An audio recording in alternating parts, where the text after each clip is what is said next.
Page 94, the Private Eye Podcast.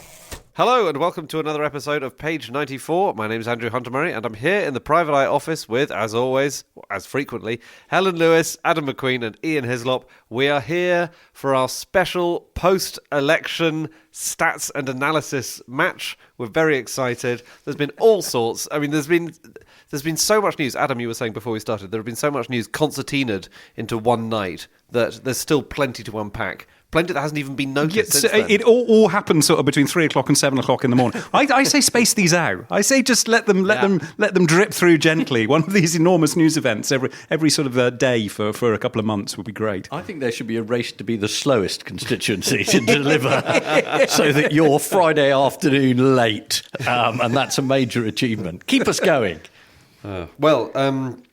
So it's all over. The removal helicopters have been to 10 Downing Street and, there's a new boss. So I thought we'd start off with, before the election, we all made some predictions.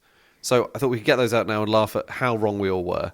This was exactly a fortnight before election day, wasn't it? We sat down and wrote. I would like to point out that although I will concede that mine were not spot on, neither was the exit poll. So in any way, me putting my finger into the wind and going, yeah, probably about that, turns out to have been not that far off the greatest, finest cephalological minds.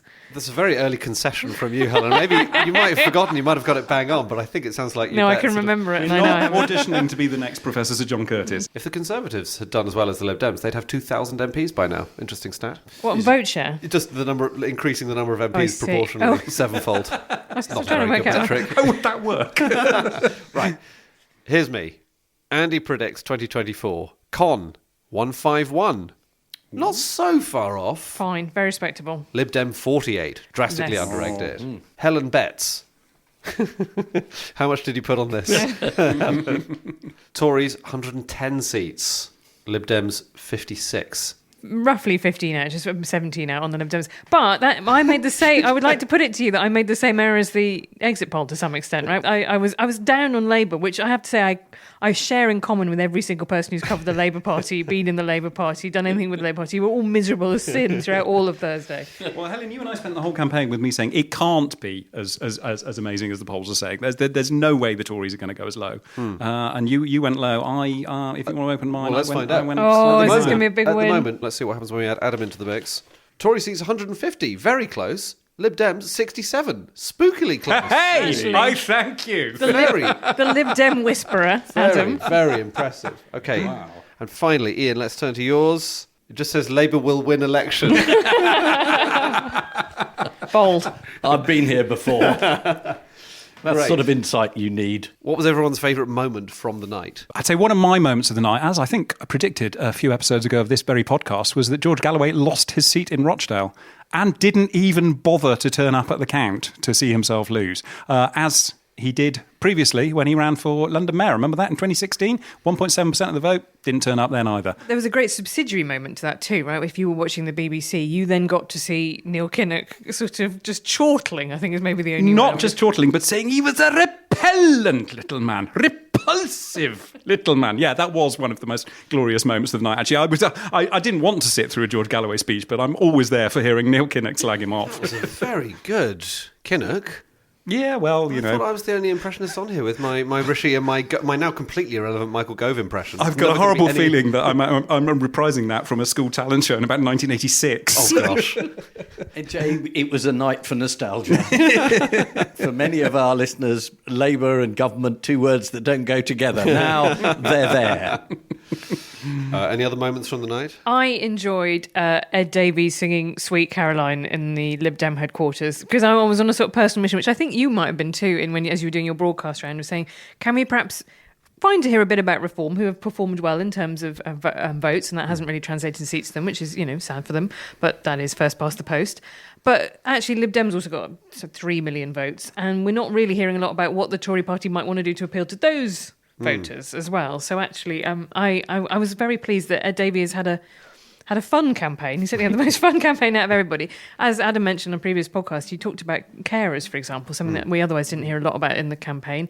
It was like his long Centre Park summer holiday was over and he was having one last lash before going back to his work in sort of middle management. It felt so right as he sang Sweet Caroline. That I thought to myself, yeah, Davey is exactly the sort of man that would do that. A so good bit as well. Yeah.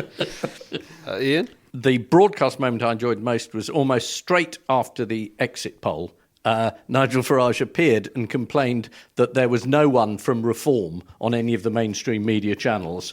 And this was absolutely typical of how they reacted. I was watching the BBC where they'd had a Reform man on for the previous 10 minutes talking. So there was an immediate shot of him. And then I turned over to Channel 4 and Anne Whittaker was there. And I thought immediately, straight away after the poll, you have told the public something which isn't true. So that was a good early moment. Good late moment was Rees-Mogg.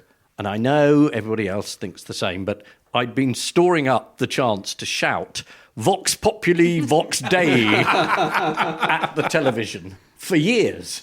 And finally I got my chance. That's an interesting point about Reform in the coverage, though, because one of the really odd facets about election night is that all the candidates are at their counts.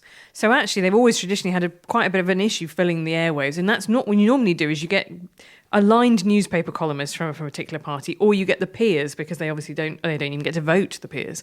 But there aren't any. There just isn't that infrastructure around Reform. The ridiculous thing about election nights, and I'm not entirely serious about them being spread out over months, but you do get that 2 or 3 hours at the front where they're desperately trying to fill time, and all they've got is the exit poll, which in that case the big story did appear to be a huge surge for Reform. There was a surge for Reform, I'm not writing that off, but it wasn't at the scale that they were saying it was. It was the most extraordinary thing for the BBC. They spent sort of 10 minutes at the top of it saying, we've got cameras in every sports hall around the country, and they kept splitting the screen and showing this feed of people counting votes, which isn't the most desperately exciting thing to watch. And then it appeared to cut to almost none of them to see the actual bit that people wanted to see, which was the reading out of the results. Yes, because there is really interesting drama, even if you don't know, the individual candidates at a seat, even if it's a seat you don't know very well. There is an interest in hearing the numbers being read out. You think, oh right, well he got 15,000. I wonder if she'll be able to cap that. And the numbers being read out in kind of not in order of number of votes, it just adds jeopardy and excitement to it. So, and that is the event that you're watching. Yeah, it's not like there are people who are just wandered into their living rooms at 3:30 a.m. in the morning and need to have electoral politics explained to them. Right? No, these are dweebs. They know they know what Ashington is. It's fine. That's why I get so excited, because you get because they're read out in alphabetical order of candidates, aren't they? And that is what made my moment of the night, because I was up for Liz Truss. She was last alphabetically, so that every other candidate's tally was read out before hers, I believe. Yes. No. So it created that, fabulous drama. Terrific drama. She then refused to give any comment at all and was harried out the door by She didn't make a concession speech, but she was then asked some questions such as, is this your fault? Do you feel bad? What are you going to do next? Is this karmic justice? Yeah. Will you cry now? Yeah. But it actually had some, I think, bad effects, because they didn't show Bristol Central, which is where Labour's Sangham Debonair lost, as she expected to the Green Party's co-leader Carla Denyer. That was an incredibly hard-fought seat. It was the first time that, the event, one of 4 Green seats won on the night. Really big moment. Genuine top news story of the night, that one, yeah. Really fascinating. And the campaign that was fought there, which had very heavily majored on Gaza, very interesting in terms of Labour's kind of weakness on its left flank. And the other thing that was, it also allowed a really nasty narrative to develop that Sangham Debonair had been a completely graceless loser, when in fact she'd given a concession speech and she did a very nice tweet about Carla Denyer afterwards. But it reinforced that nasty misinformation narrative, and so surely that's one of the things that the BBC is supposed to be against, is giving you the full context rather than you just seeing weird little bits of out of context clips on Twitter or Facebook or wherever it is. So I thought that was a real shame. At one point, I said up on the screen, it said Tunbridge Wells Lib Dem, which seems to me like a really quite significant moment. Tunbridge Wells was a significant moment, and they missed it on a lot of television coverage, and I heard it on the radio coverage, and I thought, oh, come on, we're all sitting here waiting to do our not disgusted anymore of Tunbridge Wells jokes, and you're not even giving us the chance. I think it is a failing not to see it.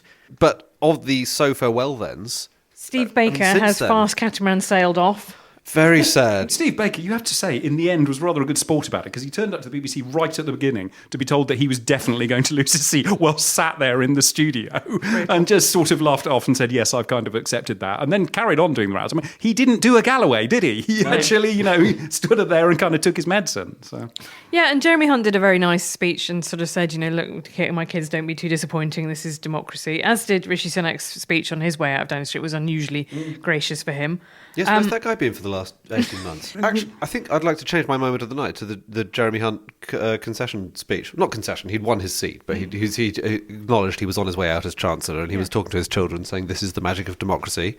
We're doing it all, quickly, efficiently, carefully. No guns, people in no Viking guns. horns, people taking a crap on the speaker's desk. Doesn't take 2 months to do, like some other major Western democracies we can imagine. I agree, and in a lot of the coverage, there were people saying, well, you have to hand it to Rishi Sunak. He did stabilise things after Liz Truss. And I thought, actually, Jeremy Hunt did. If you remember, he came in as unwanted Chancellor, took all the immediate measures necessary for the country not to totally implode. So he didn't get a lot of credit, and the fact that he vaguely held on, I thought was quite interesting. He did plough a lot of his own money, I think, into that seat. He really, really seemed very keen not to be one of the people who lost their seat in Ministry, where I think as Michael Gove saw the writing on the wall and was like, I'm gone. Goodbye. Farewell to Andrew Bridgen, podcast favourite Andrew Bridgen, who came 6th in his seat. Despite issuing his own election song, which, if listeners you have not heard, as soon as this podcast is finished, please go to YouTube and listen to the mighty Andrew Bridgen, his official campaign song. Well, can we not have a bit of it? Andrew Bridgen, the mighty. Done with all the lies, it's time to stand. On July the 4th, we take our land. No more illegal immigrants, we're free. No to 15-minute cities, let us be. The second verse is about chemtrails. Honestly, it just gets better. There's 6 minutes of it. That's actually the kind of thing people are going to be using AI for in the future. Farewell to a lot of SNP MPs. They fell to 9. Yep. Yeah, it was 9 in the end, wasn't it? Seats in the end. I mean, that was an extraordinary. For all the people who said Labour didn't do that well, actually, Scotland is the counterpoint to that, right? Where they were the way to get rid of the SNP sort of domination. People did actually vote Labour in those seats. Yeah. That was an amazing bit of the coverage, is watching Nicola Sturgeon, who'd been hired to sit there all night. Yes. And you just thought, this is very, very masochistic. She's sitting there not having a great deal to say about the rest of the country, watching her own laptop and her life and career going up in tatters. And John Swinney said, basically sort of conceded maybe he should have not protected his MSP, who spent 11 grand on the roaming charges to watch the football. Well, these things are always easier in hindsight, Can I just point out with the SNP, they've now got about the right number of people to fill a quite substantial camper van. Very strong. Another one you might have missed, Ian Paisley Jr. Oh, lost his seat to some people who were even more right-wing than him in the TUV. But A. Paisley has held that seat. It was held by his father from 1970 and him from 2010. So the uninterrupted Paisley rule has been broken. That is extraordinary. Actually, there's just too much news. I did not realise until Helen told me this morning that Theresa Villiers gone. Yeah. Therese Coffey being swept off into the sea as like a noxious substance. I did spot that one. But no, Therese Villiers, Chief NIMBY, Theresa Villiers, has not only been sort of struck out, but also her legacy has been immolated by Rachel Reeves on day 3. Can I just point out one that people might have missed as well? Everyone is all about Jacob Rees-Mogg, but in the neighbouring constituency of North Somerset, Liam Fox, off to spend more time with Adam Warity. Just reading the Stephen Crabb. Oh, I forgot him. No one's thought about him for a Everyone's little while, favourite. perhaps, but he's gone. South Dorset, Richard Drax. Oh, yes. I mean, full name, Richard Grosvenor Plunkett Ernley Earl Drax. God, that must have taken a while to read out on the platform, hasn't it? Mark Harper, Transport Secretary, gone. Britain's, until the election, tallest MP, Daniel Krasinski, Oh, Is that? yes. gone. He was once done for threatening and intimidating a couple of members of staff and claimed it was partly thanks to his height. They felt scared rather That's than right, they yeah. were. Grant Shapps. Gone. Johnny Mercer, gone. A frequent eye target and a source of great dispute over his exact payment for representing those veterans who he represented in many ways. Miriam Cates. Miriam Cates, who has also already offered her prescription for how the Tory party can get better.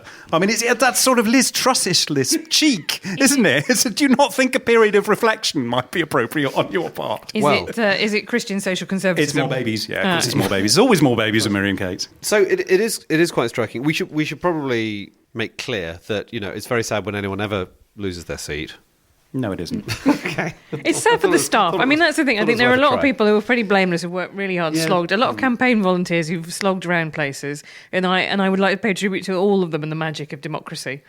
Yes, and I was very, very taken by seeing all the candidates on the platform. There was a moment when there was a monster raving loony man who was up there, and I thought, are you going to say that a lot of your candidates turned out to be monsters and raving and loony, and you'd vetted them all, and it wasn't your fault, and obviously you're not raving or loony or a monster, but just seeing them all, it was just such a pleasure. There is something about the fact that there was someone dressed as Elmo standing next to Keir Starmer as he got his declaration, and I know it's the most sort of basic opinion, but I like the fundamental lack of respect that indicates. Not in a mean way, but just in a kind of like, don't get above yourself. You're Prime Minister now, but calm down. Absolutely. Just to mention other novelty candidates, we should note that Rod Liddle lost his deposit, standing for the SDP. So I think we should have a moment's sadness for that. Silence. It's fine. He's still got like 15 columns. I'm sure we're going to scrape by. We should talk about some of the other smaller parties, and in the case of the Lib Dems, not so small anymore parties who had good nights. So Reform UK, can't get away from them. I think the interesting thing about them, and we've spoken a bit about this, is that they've made a very, very, very little bit of progress in the last 10 years since they were effectively UKIP. I know Farage says it's a new party, but it's not really. No. It's the Nigel Well, Farage it party. literally is the Brexit party, isn't it? It's just got a new badge on it. It's the same setup. It was set up as the Brexit It is in party. no way a new party. In 2014, there were 24 UKIP MEPs elected to the European Parliament. It came top of those European parliamentary elections. Would you like to guess how many of them were still UKIP MEPs by the end of that parliamentary term? By the end of that term, 24. I'll say down to 12. I'll say they halved. So much higher than the actual number. 2. Nearly there. 3. Nearly there. 4. 4, correct, 4. Wow. So this is your, Adam, this is your Galloway point as well, that UKIP or the successor parties have traditionally been okay at winning seats in particular elections, holding on to those MPs. If you remember, one of them punched someone, one of them got done for Spencer's irregularities. And I think I would be interested to see whether or not all 5 of them make it the distance this time. I would say the odds are against. Yes, we've got Farage, Tice, Lee Anderson, and then 2 others who... One of whom is 38, which is... Good Lord. Which is wrong, in my view. Welcome to the world of people being younger than you expect, Helen. Oh, that's like police officers and doctors being younger than Reform MPs. I'm just feeling great relief that the Prime Minister is finally older than me again after the last 2. Thank you very much. Well, I keep being told, and spent the whole evening being told, that Reform is absolutely huge on TikTok. It's particularly large with 16 to 18-year-olds. So if Sir Keir is looking for an early pledge to drop, I think the lowering the voting age would be a good one. I'm just offering that now. Interesting. Or reintroduce national service, teach them all, some hard lessons about what's really needed to run a democracy. I think we'll be seeing that soon. Okay, either or. But I think the problem is that Farage basically is this is the bit he likes, running for election and getting to make speeches and having everyone look at him. And the actual working with other people is the bit that he really has a serious problem with. I mean, good luck having Lee Anderson and Nigel Farage as 2 egos in the same room, along with Richard Tice, who at some point has got to get cross with having to just do all the dirty work that Nigel can't be bothered with and stand in for him for the bits he doesn't like doing. Well, Nigel gets in front of the cameras instead.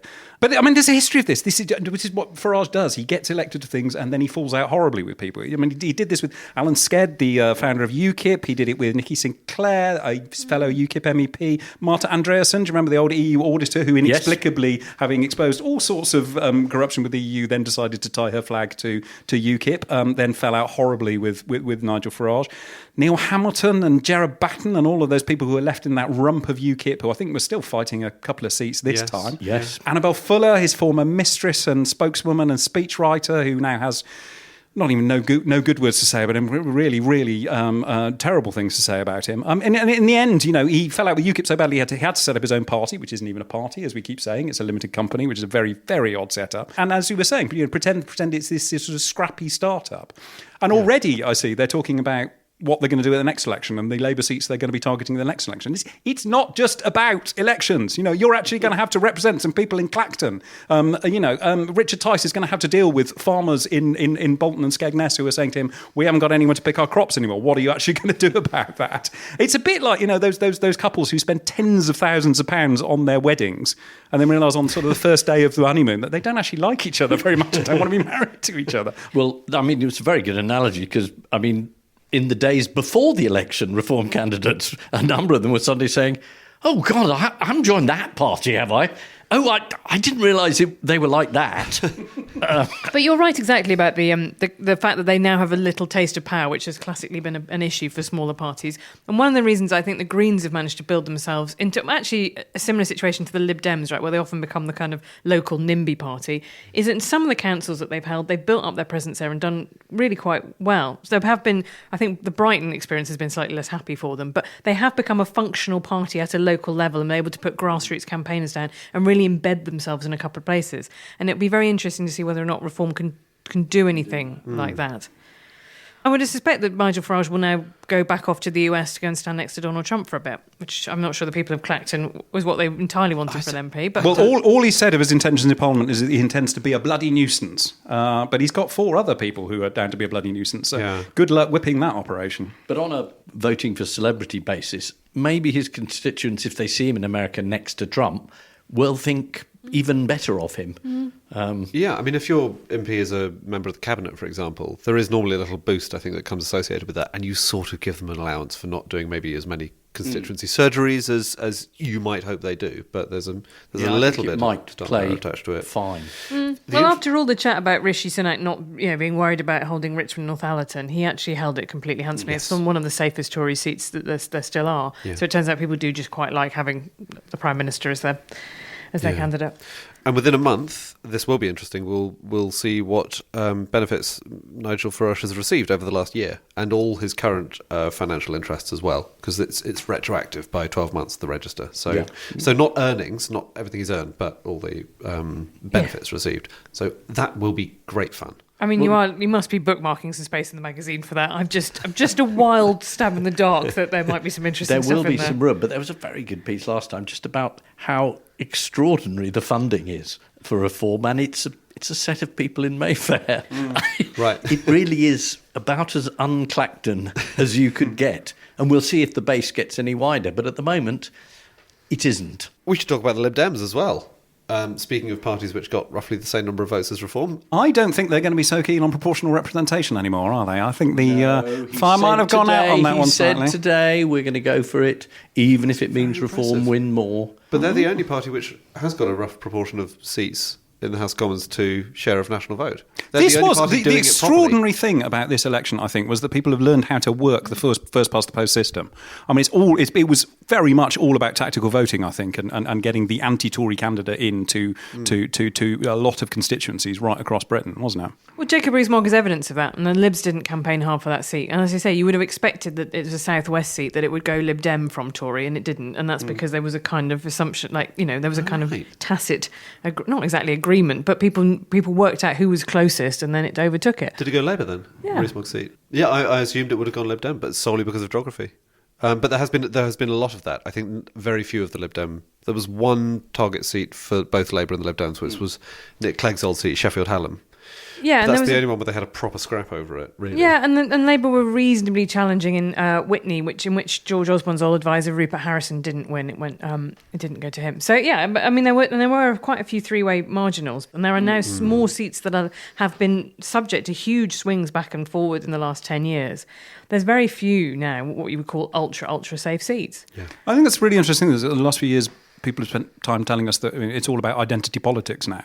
And people seem to have abandoned those old sort of identities of I'm a Labour person or I'm a Lib Dem person and I will be them till I die. In the same way that they have with newspapers, haven't they? No one defines themselves by the newspaper they read anymore. Those sort of loyalties seem to have died away completely. That was always the red wall kind of question, was if you had been somebody who voted Labour all your life and you decided to flirt with Reform or Boris Johnson's sort of Brexit Tory party, did you then snap back to being Labour? Or at that point, are you actually a swing voter? And I'd be interested to see what the analysis of that is, but I suggest probably that may be where where it is. I think you're right. I think some of those things, those tribal loyalties have been broken, and I don't think you ever really go back to them in the same way. I think the other thing that people forget, as older people who tend to be doing the analysis on this kind of thing, like us, is that every generation that comes through sees things completely differently. I mean, the thing that amazed me, my first vote was in 1997, when there was absolutely a much more enthusiastic view than there has been in this one, of we've got to get this awful, knackered government out and get Labour in.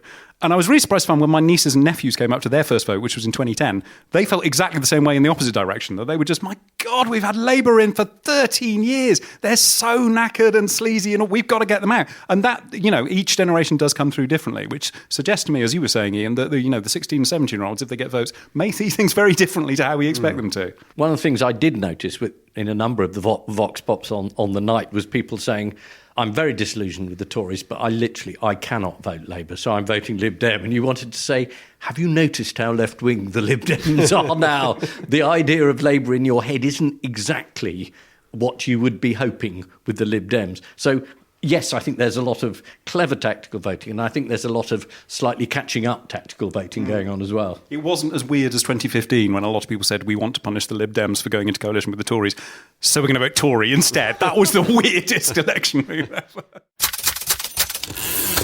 So that is enough stamping on the cinders of the last government. Let's start gloriously, brick by brick, tearing down the next one. What was that phrase from Keir Starmer? The pale sunlight of hope. I thought that sort of summed it up, really. It wasn't kind of like, things going to get better. It was like, oh, yeah, right. Things good. Yeah. So we've got a lot of So Hello Thens. I mean, a couple of hundred of them, to be honest. I think it's the House of Commons with the most new members, certainly in living or recent memory. I mean, about half the MPs in the House of Commons have not been in the House of Commons before. Very rare. The Privatised series, New Boys and New Girls, will start next issue and will run as long as they're still there. We've got about 200 issues. What's that? That's 10 years. Yeah, that's about right. Decade of national renewal. There we go. A lot of them are lobbyists in the Labour. It's really interesting to look at the breakdown, because obviously it's cost a lot of money to run as an MP, and you have to be quite a masochist to do it. So that, I think that new Labour intake will be really interesting to scrutinise. And I was about massive Lib Dem new intake too. I mean, very few survivors from the coalition still left. Yes, how was their vetting? I have no idea. We heard a lot about Labour vetting all its candidates, scrupulously to make sure that they were centrist dads and mums, I suppose. But the new Lib Dems, unknown quantity. I know some of them might be in favour of building houses. They might have slipped through the net. You can say.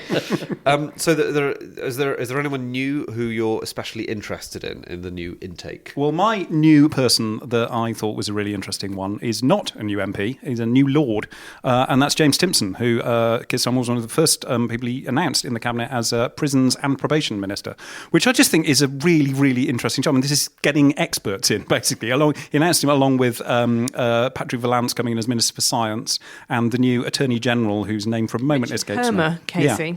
Who was also an extremely experienced lawyer, rather than being, God, who else have we had in that post? Suella Braverman, who I think had done some photocopying in a lawyer's office once on work experience, and Liz Truss, who I don't think had done anything, really. No, it was pretty tough on Emily Thornberry, who's been a pretty dogged shadow for the entirety of the miserable opposition years. But I think the idea was that he wanted someone who's a very recently practising internet. Given that Keir Starmer sort of prides himself as being a lawyer, I don't know if he's ever mentioned that he ran the DPP. Yeah. I think he wanted somebody who was really up to date with their practice. So that's why Richard Herman got picked. Another great lord will be Rishi Sunak's former Chief of Staff, Liam Booth-Smith, who's been rewarded for his exquisite judgment in deciding to have an early election by going to the Lords. So that's nice. Are you allowed to have a sort of leather jacket in combination? Sorry, that's a very niche joke about what he likes wearing. Leather and jacket, yes. Ugh. But, I mean, Sunak, having said, I am not Boris all along, ends up with a totally gratuitous peerage, which is just as embarrassing and pathetic. He can sit next to Ross Kempsell and Charlotte Owen, can't he? It's just... But those political appointments, I thought they were the sort of they're normally after the end of term, as it were. You do those, you don't do the political ones in your dissolution on us. But, I mean, again, like all sort of traditions and protocols, they go out the window as soon as anyone cares. And presumably, Rishi Sunak thought, if I don't give it to him now, someone will sit on this and say this is embarrassing. Do you reckon? I mean, it feels to me like another example of what kept being trotted out before the election, which was that Rishi Sunak isn't very good at politics. Which again feels... Doesn't matter anymore, does it? No. I mean, personally, if you were good at politics, you would have waited until the polls had closed to say, yeah, I'm giving a peerage to Chris Grayling, wouldn't you? There was still half an hour where people could get down to the ballot box and register their dissent at that one. I did a sort of 2 a.m. tweet that's like, can we park this and come back to it? I mean, the man who destroyed the probation service by carving it in half, I mean, as extensively covered in Private Eye, deciding to give all the high-risk cases, keep them in the public one, and then carve off what he thought would be the easy, lucrative ones to the private sector. The private sector then says, oh, actually, we can't do this. It turns out it's probation servicing quite hard, actually. They then have to sew it all back together. I mean, in a decade of terrible ministers, Chris Grayling is the worst. And you're not even bringing up the ferries, and you're not even bringing up him banning reading and books in cells. All of his departments, I mean, a lot of them, Michael Gove had to go in and sort out. And, I didn't think I'd hear myself saying that. Hooray. No, it is extraordinary. And I mean, much as I love the idea we all move on, let's not quite forget. I'm never moving on.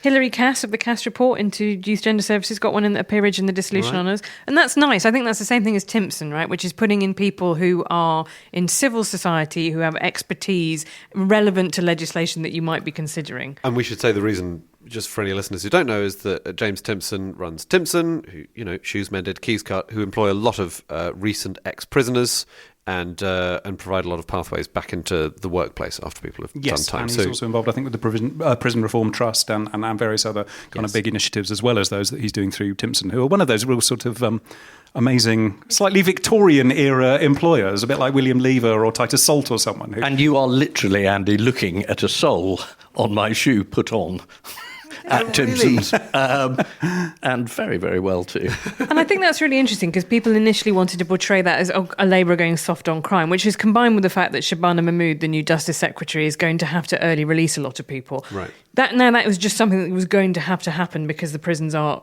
overflowing and there hasn't been any work done in the 6 weeks that we were in Purda because of the election campaign. But the thing I thought was really smart about Timpson is he has quite a few rules. Right? He doesn't take men under 25 because he thinks that those people aren't ready to kind of turn their life around. They don't take sex offenders because they're often very manipulative. So that he has got a hard-headed realism. He's not starry-eyed, is he? He's not Mrs. Jellyby. No, he's absolutely. So this is something that interests me, the sort of appointing experts, because it's very unfamiliar territory. Well, it's Gordon Brown's government of all the talents, if you remember, which didn't necessarily always work out that well. But that was a very late New Labour idea, if you like. And I just found myself wondering, is this interesting because this is a big change of government as opposed to simply one Conservative Prime Minister to the next? Is this unusual? Will it keep happening? Because what you found in the later years of the Conservative government is there's lots of shuffling the deck chairs. You are slowly running out of people who you might be able to give ministerial jobs. There are about 100 ministerial jobs, aren't there? Is that roughly the size of with senior and junior ministers all in? More even than that. And then you can have almost any number that you want unpaid. There's only a cap on the number of paid ministers in the payroll vote. Yeah. But you're right. If you've got 326, if you've got a small majority, 1/3 of your MPs are going to be ministers, unless you appoint from outside. So after a certain number of years, you're inevitably going to be moving people around, which is why you see Grant Shapps or Michael Gove or whoever go round and round lots of different departments. Whereas here, it felt like these people have been mastering their brief, or certainly in a shadow position for some years, and then they get posted. Is that something that we can expect to be a lasting change, or is it just the consequence of having a big changeover? I would say historically there is always a moment where governments of whatever stripe say it's time we had someone who's actually done something.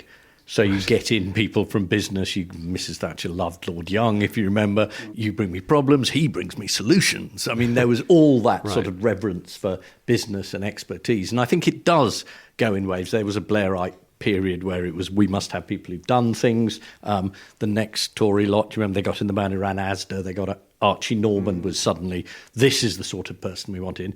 But then we hit Gove, which was, we don't want experts anymore. And do write in and correct me and say that's unfair and not the full quote. But you know what I mean.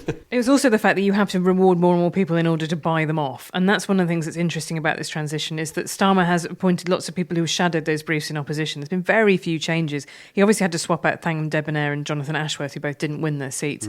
Annalise Dodds has been downgraded to only Minister of State. But, essentially it was a kind of trying to smoothly port over. However, that does leave approximately 19 billion Labour MPs without a job. And and there'll be some select committee chairships coming up. There's not a lot of baubles that he can buy them off with. Yeah. And people kind of go, oh, it's terrible, the supermajority, it'll be so undemocratic. And I just feel as someone who's covered the Labour Party for a long time, it's very possible for them to argue amongst themselves. I really wouldn't worry about that. This is another thing I found interesting about the appointment of Patrick Vallance, because he's been brought in as the science minister. He actually appeared on a podcast in November, the Carbon Trust podcast, and he was talking about how you apply the lessons of COVID and the vaccine programme to net zero. And it just gives you a bit of an indication of the things that matter most to them. Firstly, it's an indication of how long these things have been in the works and being planned, as in it wasn't like the election happened and then Starmer phoned up Patrick Vallance and said, we've just thought of this. So his messages were things like, you need to have clear, objective, measurable, time-bound aims of what you're trying to do, whether that's vaccines or net zero, whatever it is. And that seems to be a big thing for the Starmer project, is measurable, deliverable but measurable. They haven't given an awful lot of concrete commitments about when things are going to get better, but supposedly that's part of it. And the other thing he said was bring experts into government quickly. Hurrah. Weeks, not months or years. So, his own advice has come in handy there. It's the point you can do it as well, isn't it? When you have got that big majority and they're fresh in, that actually, if you're ever going to be able to have a proper, sensible, mature conversation about prisons, which don't work and have never worked, and it's insane that we are spending so much money on putting people in prison and so they can become worse criminals and then bring them out again. Now is the only possible time to do it, and maybe you can defy all of that kind of coverage, which is going to say, oh, soft on crime, soft on prisons, and do something about lags is going to start to appear. That only appears in tabloid stories about prisons. Do you want a quick Labour Nepo watch? Yeah. Sue Gray's son is now an MP. Okay. Yeah. Morgan McSweeney, who is the kind of architect of Starmerism, his wife is now an MP for a Scottish constituency. But sadly, for me, as I was hoping this to happen, no Joe Dancy, who is Mr. West Streeting. I'd hoped that we'd have the first pair of married men in the Commons, and we haven't yet had that. Of course, we had Yvette Cooper and Ed Balls, if you remember, as the first married couple in the cabinet. But I am looking forward to Yvette Cooper giving a real grilling on Good Morning. I mean, these boats, they haven't stopped. We're a week in, Yvette. Come on. What's the plan? What's the plan, Yvette? What is the plan? Hey, speaking of faces from the past, just in case I myself am looking too starry-eyed about James Timpson and Patrick Vallance and all these kind of experts coming in, within 12 hours, my heart sunk when I saw a couple of old faces back in the cabinet. We got Jackie Smith, former Home Secretary and wife of porn user on expenses, and another man who's featured in the Eye an awful lot over the years, Alan Milburn, who was one of those many Blairite people like John Reid, who just used to get shuffled around different departments, didn't he, and seemed to be the answer to everything. Let's just give it to Alan Milburn. So go on, tell us what you've got against Alan Milburn. He was Health Secretary from 1999 until 2003. Quite instrumental during his time in health, pushing PFI into hospitals and opening up a lot of private contracts, a lot of outsourcing, this kind of thing. And his most recent appearances in the Eye have been because he's made a number of, he's written articles, he's appeared on Newsnight, and every time he's Alan Milburn, former Health Secretary, rather than Alan Milburn, who is also the chair of the advisory board at the private equity group Bridgepoint, director of medical tech firm Human Therapeutics, doesn't sound sinister at all, director of a Spanish health giant, senior advisor to PwC's UK government and health industries practice, lots and lots and lots of jobs, all, private health and kind of pushing private health and saying, look, don't be afraid of it, it's wonderful, really. And the pieces always say, could someone point out that he has a vested interest here? And when the broadcasters have him on, could you mention he's a pretty major lobbyist, either for his own interests or for other people's? And he's not just the health secretary who, from a Labour government, who you'd imagine would have a particular view, but they never do.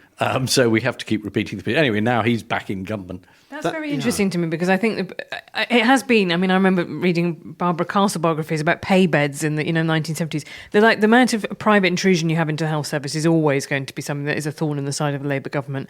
Wes Streeting has said that he's open to it. He'd said if he hadn't been able to get his scan for his kidney cancer through the NHS, if he had to wait a month, he said at that point he would have gone private. So he's definitely in a different place to other people. Yeah. I think also, honestly, in Islington North, where Jeremy Corbyn held on to his seat as an independent, the fact that he was running against a guy who ran a private chain of IVF clinics was actually something that he really made a big deal about in the campaign literature about I'm in favour of the NHS, this guy is a private healthcare provider. So it's a point where actually Labour's base and, I would say not exactly its base, its campaigning base may be very out of tune with what they end up now doing in government. And that could be a real sore spot as we go on. That's interesting. Can I just make the point that I always try and make whenever we get in front of one of these select committees? I mean, I don't mind people being private health providers and running businesses.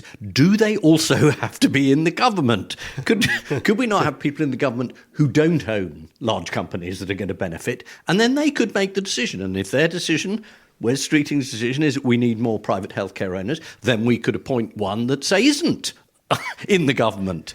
I mean, why can't we split these things? Sounds very inefficient, Ian. Why if just one person I'd just can like do to it bring all? up one of my other bugbears as well, which is that the requirements of the Register of Lords interests are a lot less stringent than the ones for the House of Commons.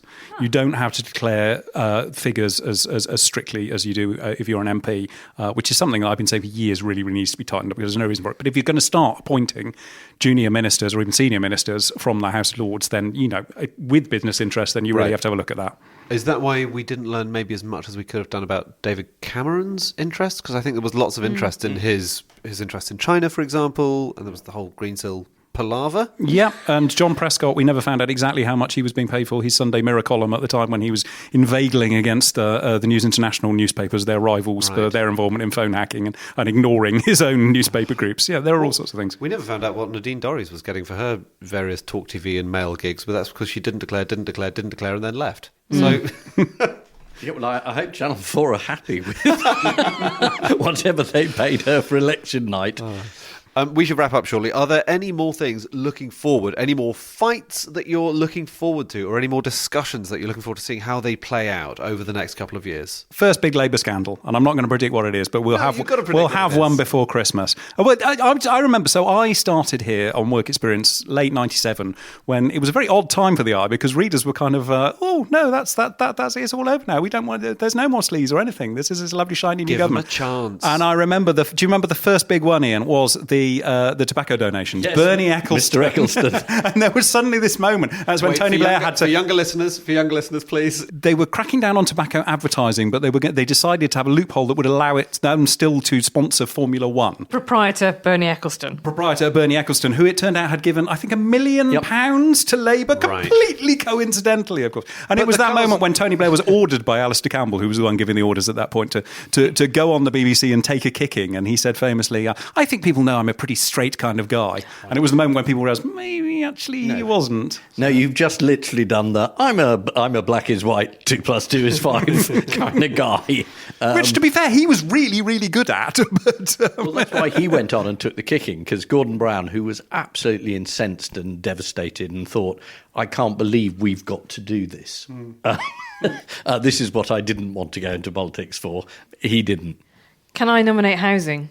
Which, as you know, is a pet issue of mine. And there's a really interesting thing where Rachel Reeves's first speech as Chancellor was basically like, build, baby, build. Mm-hmm. So there's no more ban on onshore wind farms, for example. She's Angela Rayner, who will now be in charge of housing policy, essentially, is going to call in a couple of the developments that were blocked. They're going to try and, for example, unbung, near where my parents live, Worcestershire Parkway Station. There's bizarrely a park and ride station in the middle of nowhere, waiting for the housing development that you always assumed would come around it, and has nonetheless not appeared.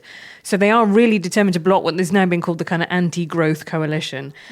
Theresa Villiers, who is like the arch NIMBY, lost her seat. And that's the interesting thing now. And I think it's a particularly interesting fight because it shows the split between the kind of much older Tory voting base, who are largely very worried about protecting their asset prices and amenities, and the Tory think tanks, who are all like, but we need some economic growth. This is one of the only ways to do it. So all the energy in the kind of Tory intellectual right, which is mostly people under 50, are all desperate to build some houses, whereas the Tory voters are very anti and quite worried about it. Well, there was a Griselda cartoon in this very issue, which is someone with a red rosette saying, build more houses now, and someone with a blue rosette saying, build more houses somewhere else. My other interesting thing I'm just fascinated by, it's a very small issue, but it's the refurbishment of Parliament. Is anyone going to actually take it on? Is it because it's been kicked down the road many years in a row, and riddled with mice, and I think at some point might burn down. I mean, that mice is the leaking. traditional way that Parliament gets rebuilt, is that every so often it just burns down and we have Yeah. another one. Do we just put them all in a shed with computer links and it'll be fine, and we turn the House of Parliament into a big museum or a theme park or a karaoke night? Ed or Davey would love it if it was a theme park. he could be MC. Ed Davies' House of Fun. He's the only MP who's going to have a space hopper instead of a green bench to sit on.